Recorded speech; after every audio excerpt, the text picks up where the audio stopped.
ओम अस्तो मां सद्गम्य तमसो मां ज्योतिर्गम्य मृत्युं मां मृतं गम्य। ओम शांति शांति शांति।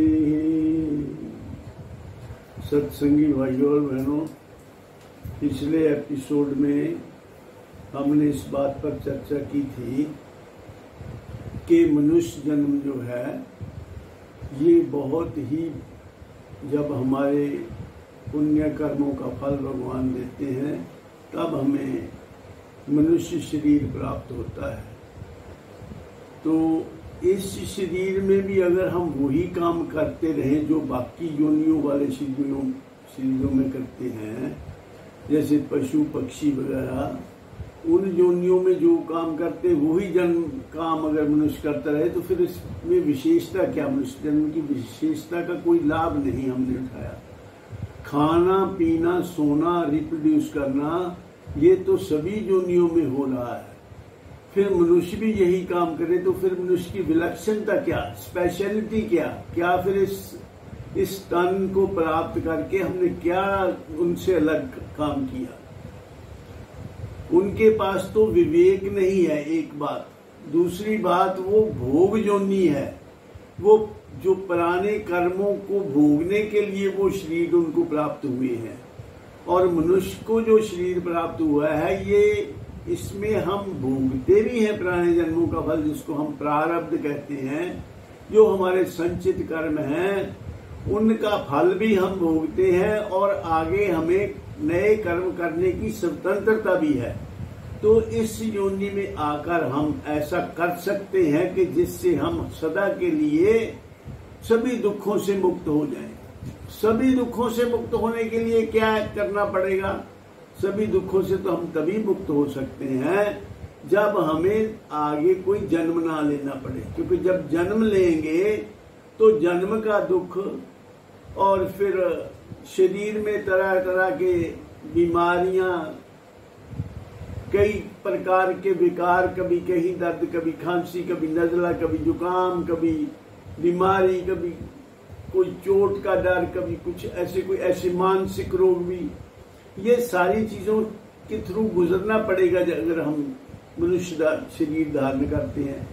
जब जन्म लेते हैं तो जन्म लेंगे तो फिर बूढ़े होंगे, बुढ़ापे का दुख, फिर मरेंगे भी। तो जन्म मरण के चक्कर से ही बच सकते हैं हम। इस जन्म में ऐसा कुछ कर सकते हैं जिससे हम जन्म और मृत्यु के सर्कल को तोड़ दें और आगे हमारा जन्म ही ना हो, हम हमेशा के लिए मुक्त हो जाएं, परमात्मा के साथ हम एकमिक हो जाएं।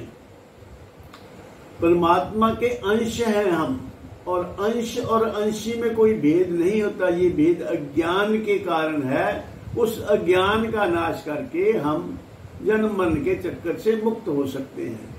तो उसके लिए, यानी इस जन्म का सबसे बड़ा लाभ यही है कि हम मुक्त हो जाएं जन्म मरण से। तो मुक्त होने के लिए क्या जरूरी है? मुक्त होने के लिए जरूरी है ज्ञान। श्रुति का वाक्य है, ऋते ज्ञानेन ना मुक्ति। ज्ञान के बिना मुक्ति संभव नहीं है। तो ये ज्ञान प्राप्त करने के लिए हम परमात्मा की आराधना करते हैं। ये 3 मार्ग गीता जी में बताए हैं मुक्ति के। 3 मार्ग मुक्ति के, मार्ग तो एक ही है, ज्ञान प्राप्ति का ही मार्ग है, ऋते ज्ञानेन ना मुक्ति। लेकिन मुक्ति प्राप्त करने के लिए या ज्ञान प्राप्त करने के लिए भी हमें परमात्मा की भक्ति से भी ज्ञान प्राप्त होता है और कर्म योग से भी ज्ञान प्राप्त होता है, और संतों का संग करने से, अपने सदगुरुओं से, सदग्रंथों से भी ज्ञान प्राप्त होता है। तो 3 मार्ग हैं। एक है ज्ञान मार्ग, मेन है, इस ज्ञान ही प्राप्त करना हमारा सबका, मुक्ति प्राप्ति के लिए ज्ञान जरूरी है। तो ज्ञान प्राप्त करने के लिए ज्ञान मार्ग और कर्म योग मार्ग समझ लो, और एक भक्ति का मार्ग, भक्ति योग कहते हैं उसको। भक्ति से भी अल्टीमेटली हमें ज्ञान ही प्राप्त होता है।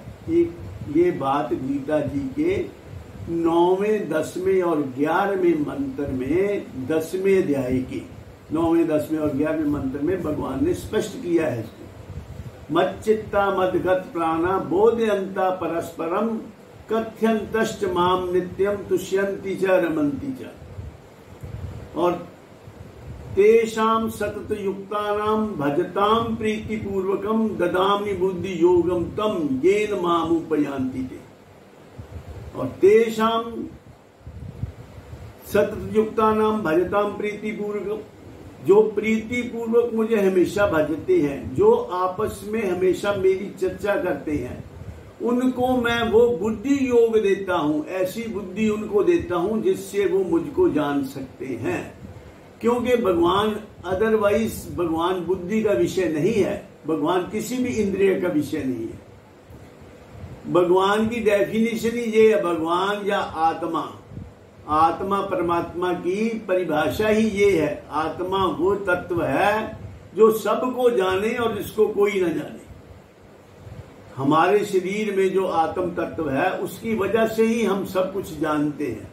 जानने के लिए जो ज्ञान इंद्रियां भी तभी काम करती हैं जब आत्मा का साथ होता है। जब शरीर में से आत्मा निकल जाता है तो ये ज्ञान इंद्रियां काम नहीं करती, इनसे कुछ भी नहीं जाना जा सकता।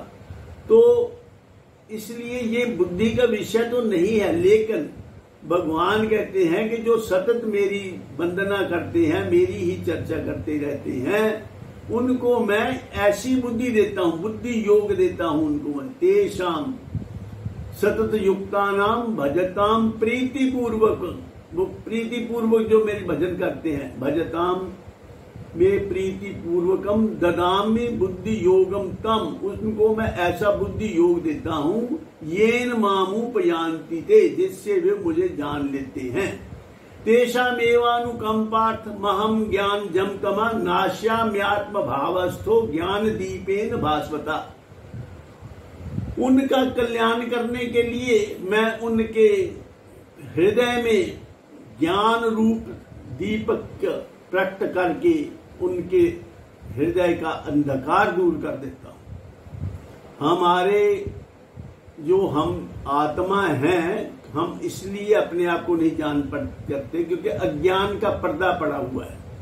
हम परमात्मा का ही अंश हैं, लेकिन हमें ये पता नहीं है, अज्ञानवश हम अपने स्वरूप को नहीं जानते। तो भगवान कहते हैं तेषामेवानुकंपार्थ, उनके ऊपर अनुकंपा करने के लिए, उनका कल्याण करने के लिए, तेषामेवानुकंपार्थ महम ज्ञान जम तमा नाश्याम्यात्म भावस्थो ज्ञान दीपेन भास्वता।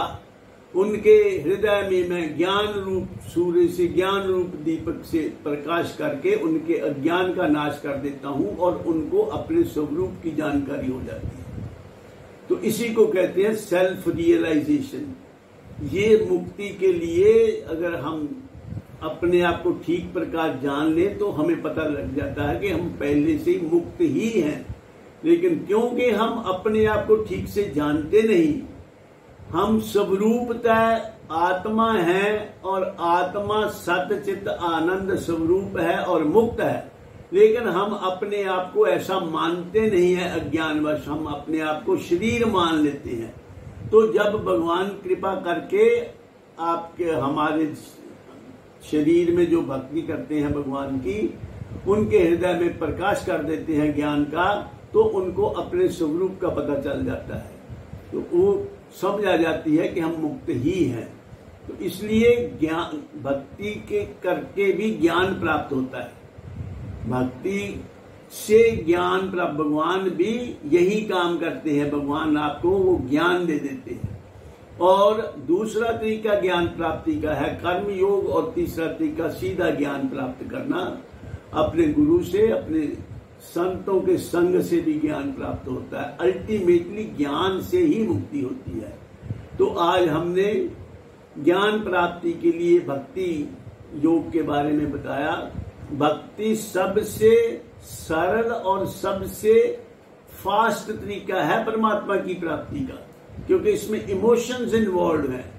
आप जब इमोशनली परमात्मा की भक्ति करते हैं, उसके साथ कोई रिश्ता कायम करके भक्ति कर सकते हैं। देखो परमात्मा, एक तो परमात्मा जो है सो है, एक हमारा बनाया हुआ है इष्ट देव, जिसको जो अच्छा लगता है वो ऐसा रूप उसका बना लेता है।